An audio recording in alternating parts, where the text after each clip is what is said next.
Si what's up mga kabonsay, part 4 na po agad tayo. Wag na nating patagalin to. Part 4 na po tayo ng video natin. Dito pa rin sa bonsai ng Resias Bonsai Garden. Dito pa rin po yan sa Fairview, Quezon City. Kasama natin Idol Philip Regala. Siya yung artist po dito. So siya yung nakakalam kung magkano yung mga presyo. Bonsai for sale po tayo mga kabonsay. Bonsai for sale, kaya abang-abangan ninyo kung anong itsura ng mga bonsai na binibenta dito. At kung magkano syempre ang mga presyo nito mga kabonsay. So yung guys, huwag natin patagalan, pasukan na intro. O kaya intro, pasok!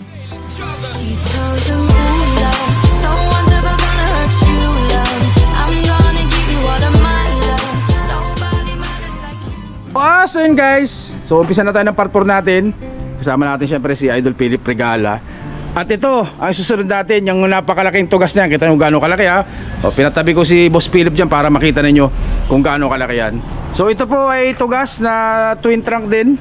Nagkakahalaga ng 85,000 pesos lang po yan mga kabonsay. Ganyang kalaki.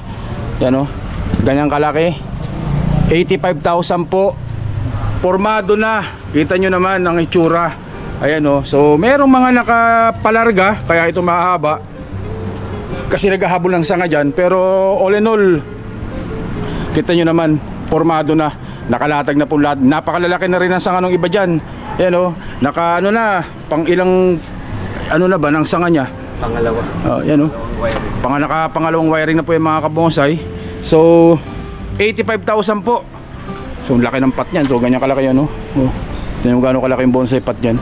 Malaki po yan sa personal mga kabonsai. Napakalaki. Tugas po, tugas 85,000 po mga kabonsai. 85,000. Yan. Mga maliliit. Ito. So sabay na natin itong mga maliliit na to. So syempre kung may malalaki, may mga cute din. Kagaya nito mga sampalok na to ng mga nakaterakota. So magkano to sir? 10. 10,000. Ayan o. Pag may 10,000 ka, may bonsai ka na na sampalok na nakaterakota pat pa mga kabonsay. Yan yung tsura oh. Cute lang niya. Ganda. So dito Tianggubat, Pokinti. So formado na din. Halos buo na. So magkano to Sir Philip? 12 Idol. 12. O 12,000 po. Tianggubat yan. Kita nyo naman yung bulaklak oh. Ayan oh. So flowering. Tapos pag natapos yung bulaklak, magbubungay ng bilog na magandang tingnan. Tapos naka glaze pot na po. 12,000 mga kabonsay. 12,000. So dito naman po tugas pa rin. Tugas pa rin yan mga kabonsay. 7,000 mga kabonsay. 7,000. Itong tugas na to maliit. Pero ano, medium ano? Medium size. Mga medium size po ito. Yan o. Tugas. So ganyan kalaki. Yan. Ito mamil lang. Yan. So malaki-laki ito no. So ito mga kabonsay, sa tabi niya Tianggubat din. Yan o, Tianggubat. Nakatanim din sa glaze pot mga kabonsay. Magkano to? O ano, 8. 8,000. So ano, 8,000 po mga kabonsay. So ganyan kalaki. Naka glaze pot po. Literati style. So yan po yung mga malilit natin. Ano, sa naghahanap ng mga medyo mas maliliit. Kasi yung iba ayaw din ng masyadong malalaki. So, may gusto ng mga ganyan lang, mga medium size, mga small. Yan, meron din po tayo dito mga kabonsay. Yan. Sama na natin yung sampalok na to. So mayroong sampalok po dito mga ganyan kalaki oh. Ang laki. So magkano to boss? 25. So mga mahilig mangolekta ng sampalok para sa flowering at saka sa fruiting nya. Ito po, sampalok 25,000. Yan. 25,000 po ito mga kabonsay, ganyang kalaki. Upright pero may kasamang maliit oh. Mother and son. Father and son. So ito po ay hindi po ito magkadikit. Magkahiwalay ano. So magkahiwalay po yung mga kabonsay ano. So kaya dalawa. Yan. 25,000 po sampalok. Grabing palarga, kita nyo kung palarga yan para mabilis lumaki yung mga sangay ano. Kaya palargahin to. Ito pinutulan na kasi nakuha na yung tama. So yung kabila na yun, putulan na rin yan. Malalaki na rin ang sanga mga kabonsay. So sampalok po, 25,000 po, 25,000. Kuwat pa tayo dito. Ito ba, santa na to, itong santa na to. Yan, 15. So guys, sa naghahanap naman po ng mga santan para sa flowering, ito po, meron pong santan dito, ganyan kalaki. Dwarf red santan. 15,000, nakatanim po sa terracotta pot mga kabonsay. Orange. Orange, parang orange, hindi siya red na red, ano? Hindi siya papalirin. Hindi siya total red, parang pa-orange na siya. Yan, oh. Pero flowering pa rin, maganda. Yan, oh. 15,000 po mga kabonsai.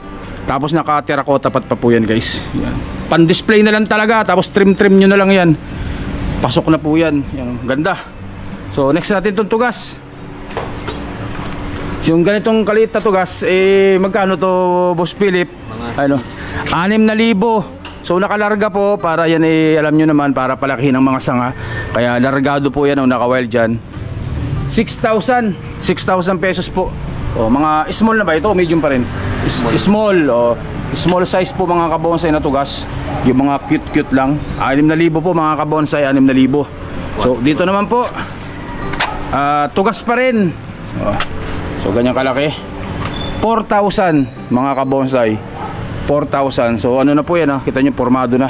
Ayan, pag na trim yan, maglalabas na po yung clouding yan, may mga padding yan. So magkano ulit pa ganun? 4,000, sorry 4,000 po dito para sa tugas na to. So dito naman po tayo, dito Yan, ano lang. Yan. Ito, magkano to? 4,000 din. Kita nyo naman, dinaanan na po ng ano yan, power tools. Yan, nakakarbing na po yan. Nakalarga din kasi pinapalaki yung sanga. Pero malaki to sa 4,000, 4,000 po mga kabonsai. Baka may mga naghahanap tayo diyang mga kolektor ng mga tugas. 4,000 lang po ito, napakaganda na. Di ba, sir? Kaway ka muna dyan sa vlog. Meron tayo nanonood sa atin dito Yan. So ito, dito po ulit. Tugas ulit mga kabonsai. Magkano, Boss Philip? 12,000 po guys, 12,000. Ay no, naka-terracotta pat po yan mga kabonsai. Ano, ganda kita nyo naman, layer na, nakalatag na. So pag ito po, kinalbo lang po, naka-depulate po siya kasi nag-wiring si Boss Philip dito. Pero kapag tinubuan yan, lalabas po yung ganda niyan mga kabonsai.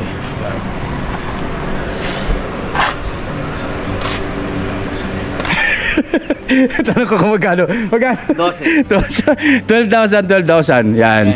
At syempre kasama po itong ating napakatindi na Juniper na to. Juniper Sinensis. Yan. Taiwan Genesis. Kita natin. Taiwan Genesis. Yan.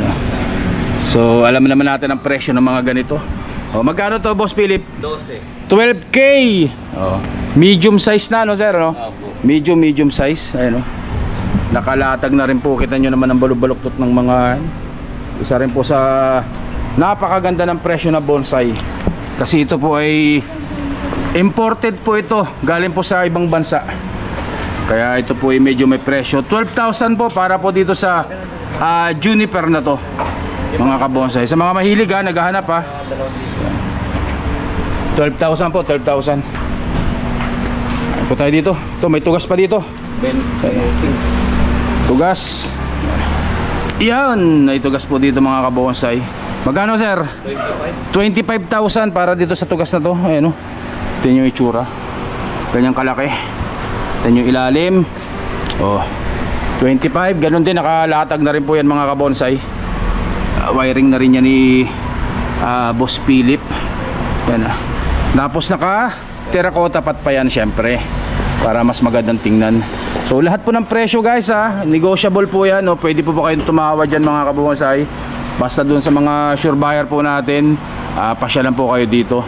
Mag message kayo sa dulo ng video na to. Ilalagay ko yung Facebook ni Boss Philip tsaka yung cellphone number. Mag comment lang po, mag message lang po kayo sa kanya. Tapos sa iba mag comment kayo sa ilalim ng video na to. At mag-PM po kayo sa aking Facebook page na OL TV Mix Vlog. Yan, 25,000 po para dito 25,000 po dyan mga kabonsai. So ito, sama na natin tong isang maganda na to. Bakit maganda? Kasi ang tugas po kapag bata pa o yung hindi pa siya matured, ganyan pong kalalaki ang dahon yan Kita nyo naman. Pero kapag yan po maganda na, yan, ganyan po lang kaliliit. Sir Philip, pasukin mo nga doon para makita ng mga kabonsai natin yan kung gaano kaliliit yan. Kasi liit lang po ng kuko ng daliri yan.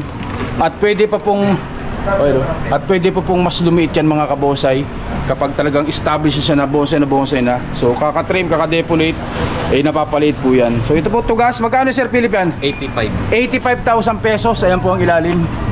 Silip na silip. Ano? 85,000 po.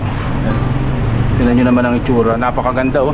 Kala mo napakalaking puno sa malayo. So yan po may padding din po yan. May clouding din po yan.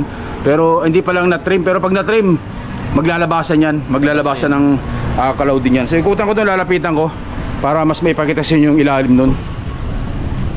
So maganda po ito mga kabonsai, maganda. Maganda po yung itsura nito. Lupit yung loob. Tingnan nyo naman oh. So ayan oh, itsura nya. Ayan, ilalim oh. Grabe, itsura. Ayan, oh. Talagang kala mo yung malaking puno na siya nasa gitna ng disyerto. Sinisilungan ng mga leon doon at ng mga kalabaw at ng mga baka. Pero yan po yung nakatanim na sa paso. Ganyan po ang bonsai mga kabonsai. Yan. So 85,000 po para dito sa tugas na to guys. 85,000 mga kabonsai. Yan. Yan. So yan po ay kumbaga nakalatag na yan, nakalayer na. So trim na lang po ang gagawin nyo dito. Talagang pan-display na lang.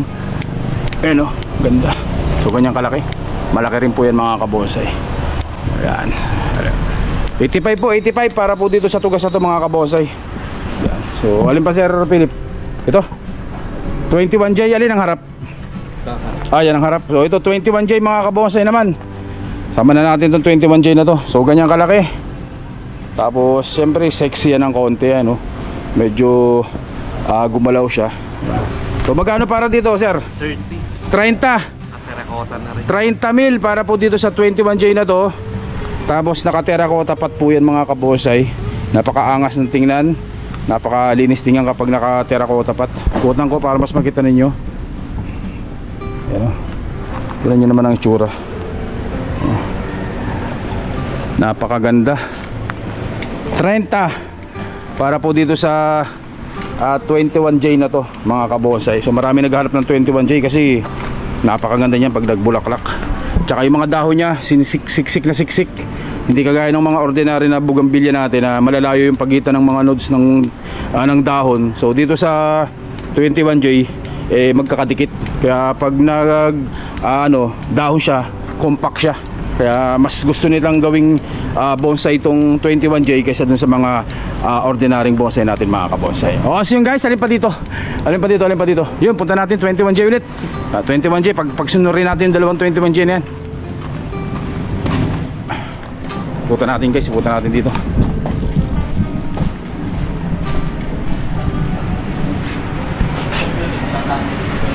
Ito, isa doon sa magandang 21J na collection nila dito. Kita nyo naman ang bukol-bukol ng mga ugat niya, no? O, sa mga kabonsai, ito ugat po ito. Ugat. Ano, bukol-bukol. Ganda lang itsura niya. Ano.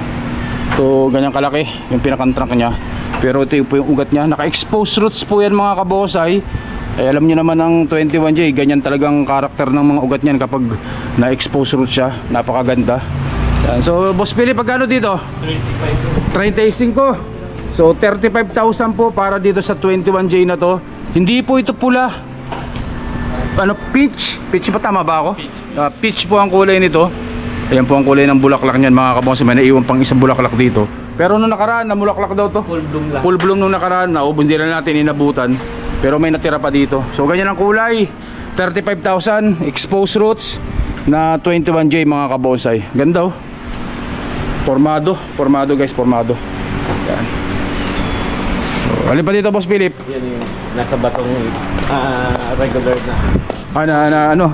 Na bougainvillea. Kulay puti siya. May bougainvillea pa dito. Na naka-rock load. Ito.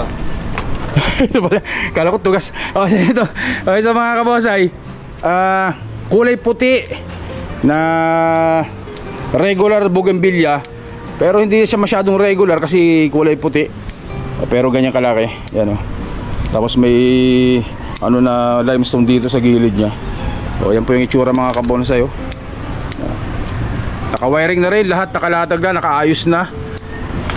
Ang gagawin na lang, yan, kagaya ng ginagawa ni Boss Philip, trim lang po ng mga dulo ng mga sanga. So magkano Boss Philip yan? 30 rin to. 30. So 30,000 din po ito para dito sa bougainvillea na to. Maganda rin, no? Parang naka-slanting siya ng ano, forma niya slanting. 30 mil para dito po sa bougainvillea na to, mga kabonsay. Wag yan, May bulaklak. kaya hindi tinitrim masyado ni Sir Philip yan, may mga palabas po mga bulaklak, sayang naman. Kaya hinayaan lang nila na lumarga yan, guys. So 30 po para dito sa bougainvillea na to. Kulay puti po mga kabonsay, sa naghahanap. Kulay puti po ito, guys, kulay puti. Yan. So ikot pa tayo dito, meron pa dito. Ito, puti siya na nagiging ganyan. Oh, Puti yan eh. Pero nagiging ganyan ang kulay. nagiging puti muna sa umpisa, tapos nagiging pink. Ayun, oh. So ito ganun din. Hindi ko alam kung ano kaya talbang bougainvillea. Iba itong bougainvillea dito, yung masyadong regular no. Hindi naman siya, pink sago. Pink sago yung pangalan. Oh, so mga kabonsay, pink sago yung pangalan nitong bonsai na to. Bougainvillea din.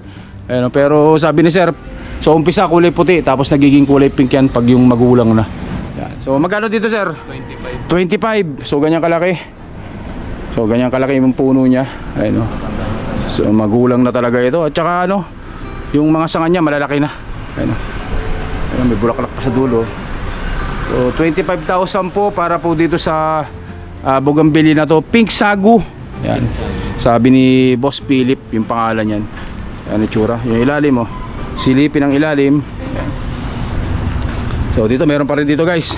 So by 5 po para dito 25 po, 25. Ito pang root stock.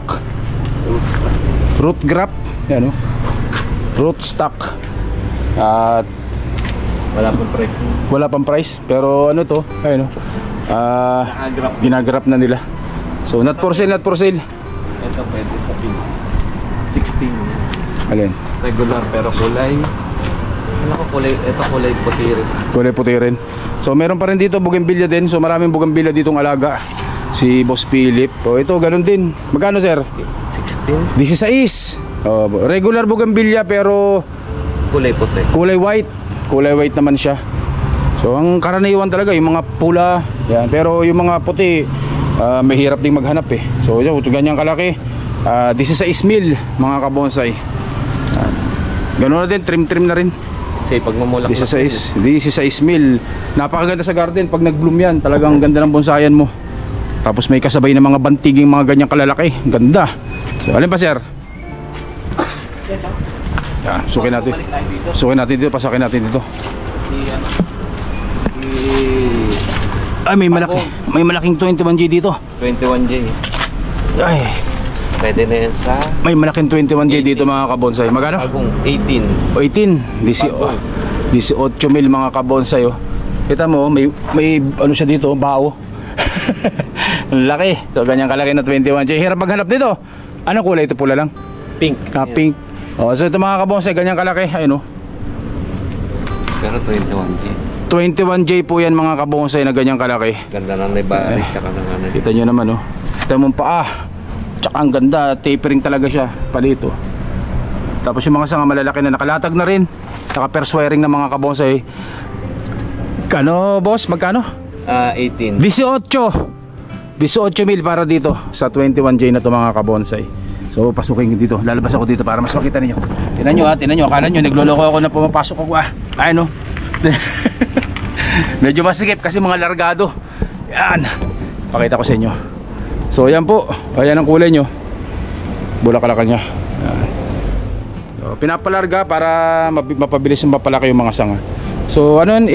18,000 para po dyan sa bougainvillea na yan mga kabonsay. So ikot pa tayo dito. Saan pa si Boss Philip? Saan pa dyan? Yan yung mga maliliit. Dito sa kabila. Yung mga max. So dito ito. Sukin din natin to. Ito malaki Yan, tugas. Naka second wire. Kasama yan. So may tugas pa rin pala dito, hindi natin nakita kanina. Napakalaki. Laking tugas Naka second wiring na po mga kabonsay. Yan Magkano to, boss? 10K lang? Bah, mura ito. 10,000. Ganyang kalaki. Natugas, medyo naka-islanting ng kaunti mga kabonsay. 10,000 po. 10,000 yan guys. Mahilig sa tugas sa naghahanap Ano, ganyan na pong mga sanga niya no. Largado ng mga kabonsay. 10,000. O si mga kabonsay, hanggang dito yung vlog natin. Part 4 po ito mga kabonsay. So balikan nyo po yung video ko 1, 2, 3. Meron pa po tayong upload niyan mga kabonsay. So abangan nyo naman yung part 5 ng video natin na ito mga kabonsay. O so guys, hanggang dito na lang po muna. Stay safe. Siyempre God bless us all po mga kabonsay. Maraming salamat po. Thank you.